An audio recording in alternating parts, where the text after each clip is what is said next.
அனைவருக்கும் வணக்கம். அடுத்த 2 ஈரடிகளை பார்க்கலாம். ஆகம முடிமேல் ஆரண முடிமேல் ஆக நின்று ஓங்கிய அருட்பெரும் ஜோதி. இரண்டாவது வரியில ஆக நின்றோங்கியன்னு இருக்கு. அதை நம்ம பிரிச்சு படிக்கணும். ஆக நின்று ஓங்கிய, அந்த வருட்பெரும்னு வாசிக்க கூடாது, அருட்பெரும் ஜோதின்னு வாசிக்கணும். ஓங்கியன்னு யால முடியுது, அதுக்கு அடுத்த சொல் உயிரெழுத்துல ஆரம்பிக்குது. அதனால செய்யுள் தமிழ்ல எழுதுறப்ப அதை வருட்பெரும் ஜோதின்னு எழுதிருப்பாங்க. ஆகமம் என்றால் சடங்குகள்.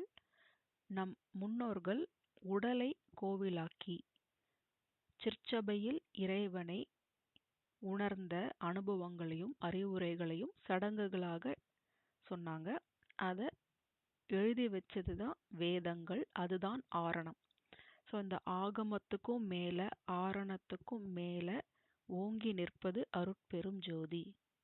அடுத்த ஈரடி இகநிலை பொருளாய் பரநிலை பொருளாய் அகமர பொருந்திய அருட்பெரும் ஜோதி.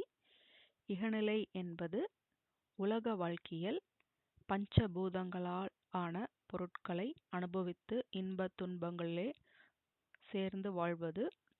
அடுத்தது பரநிலை என்பது அருள் வாழ்க்கை, இறைவனை சிற்சபையில் உணர்ந்து வாழும் வாழ்க்கை. ஆசைகளை தன் அகத்தே அறுத்தோர், அவங்க உள்ளத்துல பொருந்தி இருக்கும் அருட்பெரும் ஜோதி.